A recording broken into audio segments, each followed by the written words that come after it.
Kira-kira kamu layak dapat nilai berapa? Pertanyaan yang bisa saja ini ditanyakan oleh dosen penguji kepada kalian. Apa jawabannya? Kita simak video ini.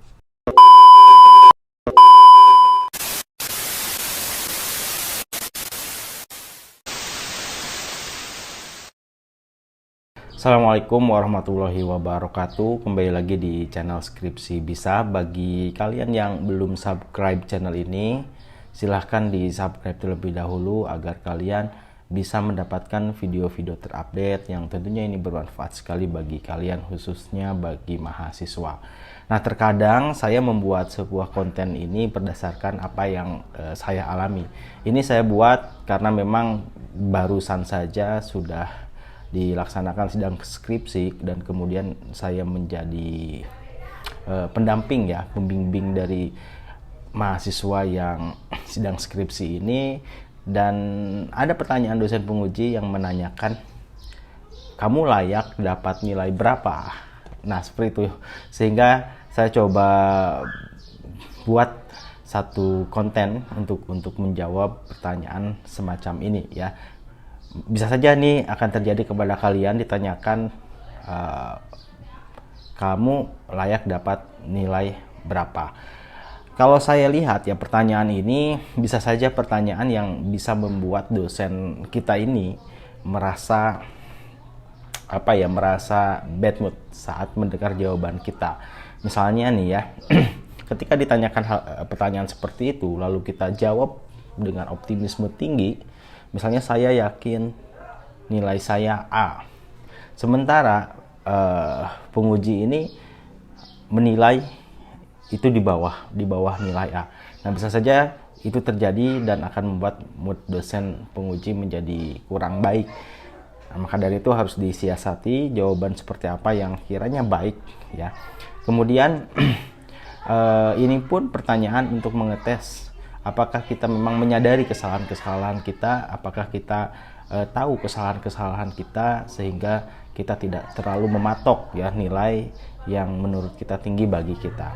Nah, begitu ya, maka sekali lagi pertanyaan ini perlu disiasati dan dijawab dengan baik. Nah, apa pertanyaannya? Biasanya begini ya, berdasarkan presentasi dan hasil tanya jawab yang sudah dilaksanakan tadi, kira-kira kamu layak dapat nilai apa? Nah, pertanyaan itu sebaiknya dijawab pertama, jangan terlalu optimis ya. Kita jangan mematok nilai yang terlalu optimis dan jangan juga kita terlalu pesimis. Jadi di tengah-tengah ya, harus realistis. Ada 3 hal yang harus dipastikan dulu ya dan perlu diperhatikan sebelum menjawab pertanyaan ini. Pertama, apakah pertanyaan-pertanyaan dosen penguji bisa dijawab dengan baik dan benar?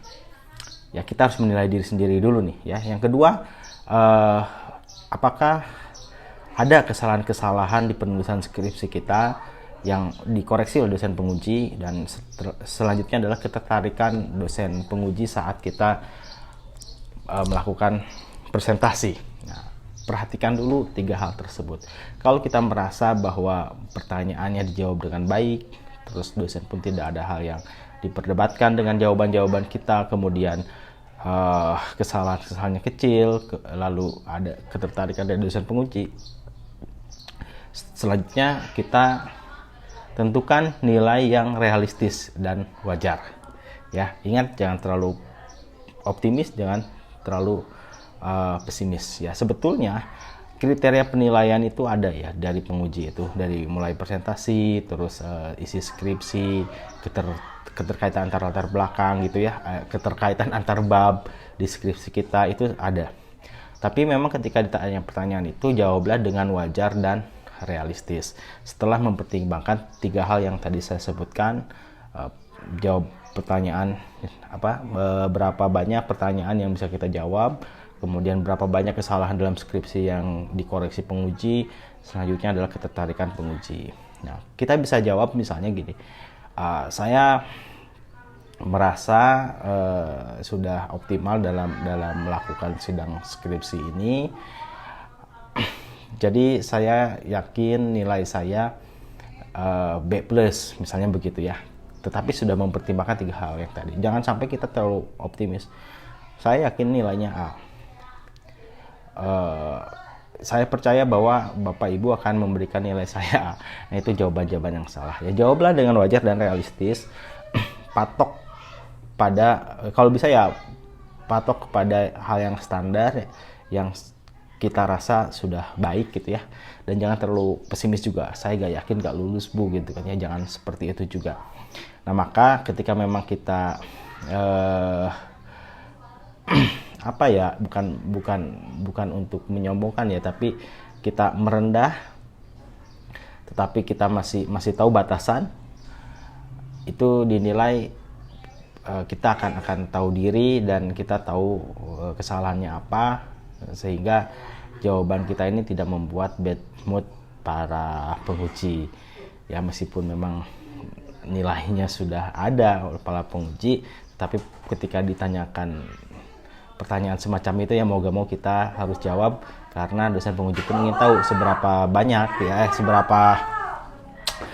seberapa tahu kesalahan kita sendiri ya. Dosen ingin tahu itu didasarkan pada pertanyaan ini.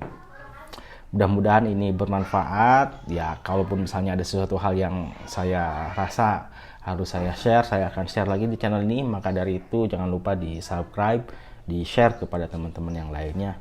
Terima kasih. Assalamualaikum warahmatullahi wabarakatuh.